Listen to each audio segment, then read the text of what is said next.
ദൈവത്തിൻ്റെ പരിശുദ്ധമേറിയ നാമം വാഴ്ത്തപ്പെടുമാറാകട്ടെ. അനുഗ്രഹമേറിയ ഈ നല്ല പ്രഭാതത്തിനായി ദൈവത്തിന് സ്തോത്രം. ഇപ്രകാരം പ്രഭാത ജാഗരണത്തിൽ നമുക്ക് ഒരുമിച്ച് കർത്താവിൻ്റെ സന്നിധിയിലായിരിക്കാൻ കൃപയൊരുക്കിയ ദൈവത്തെ അതിയായി സ്തുതിക്കുകയാണ്. ഇന്നത്തെ ചിന്താവിഷയം ക്രിസ്തുവിൻ്റെ വിശുദ്ധ ദിവസമാണ് ശബത്, യഹൂദൻ്റേതല്ല എന്ന ഒരു വിഷയമാണ്. ദൈവത്തിന് സ്തോത്രം.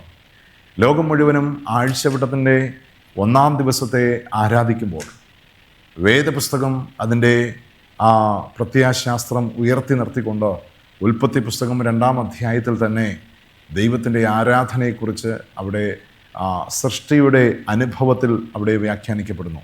ഏദേൻ പർദീസയിൽ ദൈവം തൻ്റെ സകല സൃഷ്ടികളോടൊപ്പം ആഴ്ചവട്ടത്തിൻ്റെ 7-ാം ദിവസമായ ശബതിൽ ദൈവം ആരാധിച്ചു എന്ന് ഇവിടെ വേദപുസ്തകം സാക്ഷ്യപ്പെടുത്തുകയാണ്. എന്നാൽ ഇന്ന് ലോകം പാരമ്പര്യത്തിൻ്റെ പിന്നാലെ നിന്നുകൊണ്ട്, പാരമ്പര്യം പൈതൃകമാണ്, പാരമ്പര്യത്തിൻ്റെ പിന്നിൽ നിന്നുകൊണ്ട് നിൽക്കുമ്പോൾ വേദപുസ്തകം മുற்றிലും അതിന് വ്യത്യസ്തമായ നിലപാടുമായിട്ട് അവിടെ നിൽക്കുകയാണ്. ദൈവത്തിന് സ്തോത്രം. യഹൂദ ജനത്തെ ദൈവം തിരഞ്ഞെടുക്കുവാൻ ഉള്ള കാരണം ദൈവത്തിൻ്റെ ഈ വസ്തുത, പ്രത്യേകാൽ താൻ തിരഞ്ഞെടുത്തതിൻ്റെ അനുഭവം തൻ്റെ പ്രത്യേക സമ്പത്തായിരിക്കുന്ന ഈ ജനത്തിലൂടെ ലോകമെങ്ങും അനുഗ്രഹിക്കപ്പെടുവാനും ദൈവത്തിൻ്റെ ആ കൽപ്പനയുടെ മാഹാത്മ്യം ലോകമെങ്ങും മനസ്സിലാക്കുവാൻ തക്കവണ്ണം ദൈവം തൻ്റെ ജനത്തെ അവിടെ ഒരുക്കിയതായിട്ട് കാണാൻ തക്കവണ്ണം സാധിക്കും. തന്നെയുമല്ല, ദൈവത്തിൻ്റെ നിയമങ്ങളുടെ സൂക്ഷിപ്പുകാരായിട്ടാണ് ദൈവം അവരെ അവിടെ ആക്കിയത്. അപ്പോൾ പൊതുവേ ഈ ശബത് എന്നുള്ളത് യഹൂദൻ്റേതാണ്.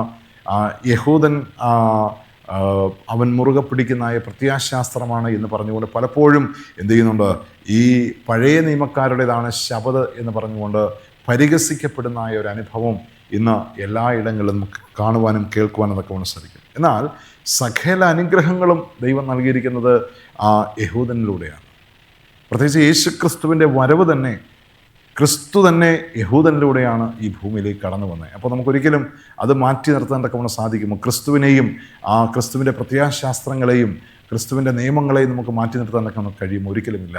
അതുകൊണ്ടാണ് വേദപുസ്തകം ആ പ്രാധാന്യം ഉയർത്തി നിർത്തിക്കൊണ്ട് ഇവിടെ പറയുന്നത്. കാരണം ഏദേനിൽ വായ്മൊഴിയായി ആദാമിന് ഹവ്വയ്ക്ക് നൽകി. പിൽക്കാലത്ത് ആ സീനായി മരുഭൂമിയുടെ അനുഭവം നാം പരാമർശിക്കുമ്പോൾ അവിടെ ദൈവം അവർക്ക് തൻ്റെ കൈവിരലുകളാൽ ഒരിക്കലും മാറ്റപ്പെടാത്ത തൻ്റെ കൽപ്പന എന്ത് ചെയ്തു, എഴുതി അവിടെ നൽകിയതായിട്ട് കാണാൻ തക്കവണ്ണം സാധിക്കുന്നു. ദൈവത്തിന് സ്തോത്രം. അപ്പോൾ ഈ മരുഭൂമിയിൽ അല്ലെങ്കിൽ ഈ പറയുന്ന സീനായിയുടെ അനുഭവത്തിനും എത്രയോ നൂറ്റാണ്ടുകൾക്ക് മുൻപ് മനുഷ്യൻ്റെ സൃഷ്ടിയുടെ ആദ്യം തന്നെ ഈ പറയപ്പെടുന്ന ഉൽപ്പത്തി പുസ്തകം 2-ാം അധ്യായത്തിൽ തന്നെ അവിടെ ശബത് എന്ത് ചെയ്തു നൽകപ്പെട്ടതായ അനുഭവം അവിടെ കാണാൻ തക്കവണ്ണം സാധിക്കും. അപ്പോൾ അത് എൻ്റെ ദിവസം എന്നാണ് ദൈവം പറയുന്നത്. ഇങ്ങനെ താനുണ്ടാക്കിയ സകല പ്രവൃത്തിയിൽ നിന്ന് നിവർത്തനായതുകൊണ്ട് ദൈവം 7-ാം ദിവസത്തെ അനുഗ്രഹിച്ച് ശുദ്ധീകരിച്ചു. അത് എൻ്റെ ദിവസം, യഹോവയുടെ ദിവസം എന്ന് യഹോവ അവിടെ ഉറപ്പിക്കുകയാണ്. ദൈവത്തിന് സ്തോത്രം. ആ പ്രത്യയശാസ്ത്രത്തിന് മേലാണ് ലോകം എന്ത് ചെയ്തത്, കൈവച്ചുകൊണ്ട് എന്ത് ചെയ്യുന്നത്, അവർ ഇത് പാരമ്പര്യത്തെയും അതിൻ്റെ പിന്നിലുള്ളതായ അവരുടേതായ പ്രക്രിയകളെയും മുന്നിൽ നിർത്തുന്നത്. അപ്പോൾ തീർച്ചയായിട്ടും അത് വേദപുസ്തകത്തിന് മുற்றிലും എതിരാണ്. എന്നെ സൃഷ്ടിച്ചു, ലോകത്തെ സൃഷ്ടിച്ചു എന്നുള്ളതിൻ്റെ അടയാളമാണ് ശബത്. ഇതിനെ നീക്കം ചെയ്യുവാനും ആർക്കും കഴിയില്ല. അത് ഏതേനിലുണ്ടായിരുന്ന അനുഭവം പിൽക്കാലത്ത് ഇന്ന് അതിൻ്റെ പവിത്രത നഷ്ടപ്പെടാതെ അതിനെ സൂക്ഷിക്കപ്പെടുന്നു.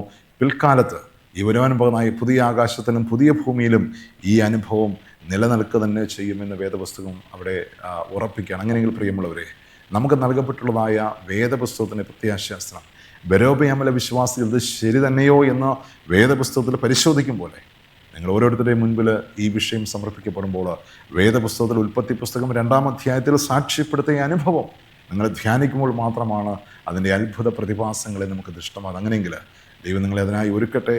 ദൈവത്തെ ആരാധിക്കുന്ന ആരാധന ഏത് ദിവസമാണ് എന്ന് വേദപുസ്തകം പ്രത്യാശപ്പെടുന്നു.